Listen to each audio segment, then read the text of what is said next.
we go. Get a little dusty, not too much. And down and in it goes. Perfect. Alright. Alright, down and in it goes. And it's going to be great. Yes, it will be good. I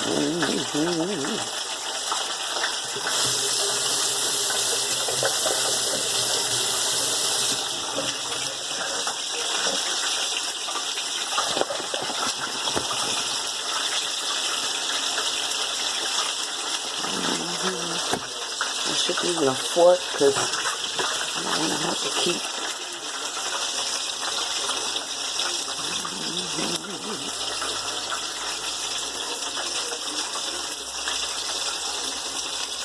And that's why I seasoned it up really good on the meat, because sometimes all the flavor is in the crust and there's no flavor in the meat. And I like the meat to have flavor, you know, not just the crust. Okay, the oil's cooling down.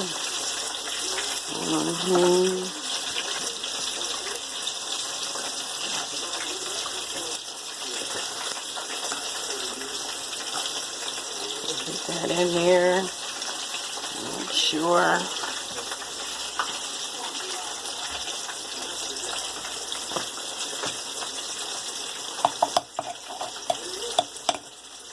It's a little harder with the utensil than it is with your hand. I'm going to wash my hands again anyway, but I don't want to wash them every 5 seconds. Stopping me from getting this done before, you know, it's kind of like a time frame thing going on here. Okay.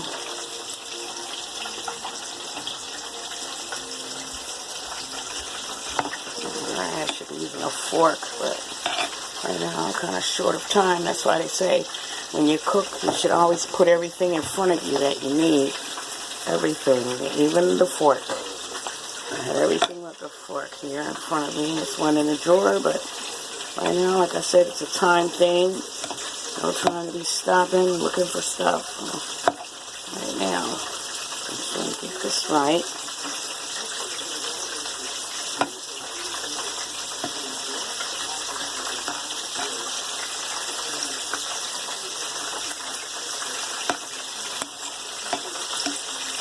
Okay.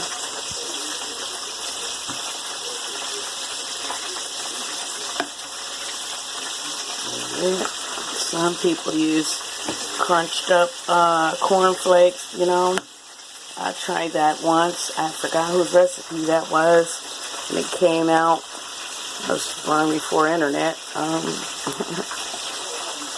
it was on the cooking channel. Somebody came up with that.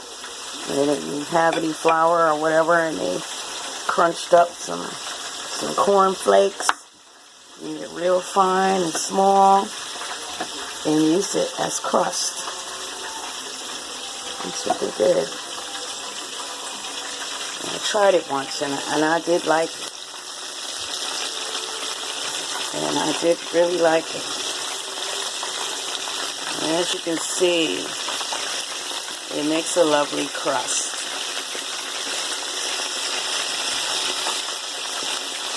As you can see, the crust is lovely. So I'm going to continue doing that. And right now I'm going to let those cook because I don't want to crowd the pan, because it'll make moisture, which will make the crust fall off. And I don't want the crust to fall off. If I didn't want the crust, I wouldn't put anything on it beneath to make the crust. So let those cook about 8 minutes on both sides. 6-8 minutes, depends on how big the piece of meat is and how thick it is. That's what that goes by. Doesn't go by actually how long it takes to cook it. Well, yeah, I mean, it takes, it depends on the size of the meat and the thickness. Nobody's going to sit there with a scale and weigh it. Maybe some would, but I'm not.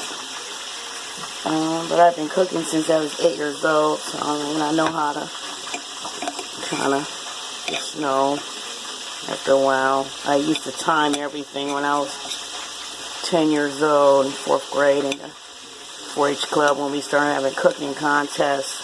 I used to time everything by the clock. But now, after a while, you don't have to do that because you just have a clock inside of you and you have your nose, but you don't want to just go by that all the time because sometimes by the time you smell something is wrong, it's too late. So you don't want to go by that. You don't want to. You want to go by, if you need to use a clock, use a clock. If you need to use a scale, use a scale. I can't tell you exactly how many minutes it takes. I just know when it's done. I'm sorry.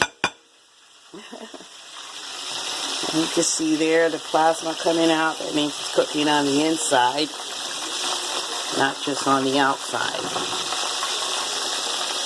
I mean, poking it that way, that's helping it to cook on the inside. I'm not going to keep poking it continuously because then all the juice will escape and it'll dry out. Okay, you can move that around a little bit.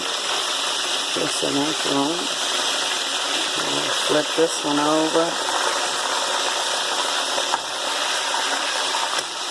And again, it doesn't matter which piece you put in first or last or anything like that. It matters how thick it is and, how big it is. And I only have the heat on halfway. I started on 8 just to heat it up, 7 to heat it up.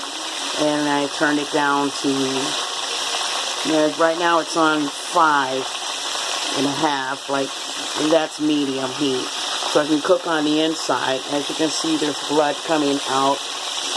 Okay, right there, a little blood. Okay, and it's cooking on the inside. It's raw on the inside.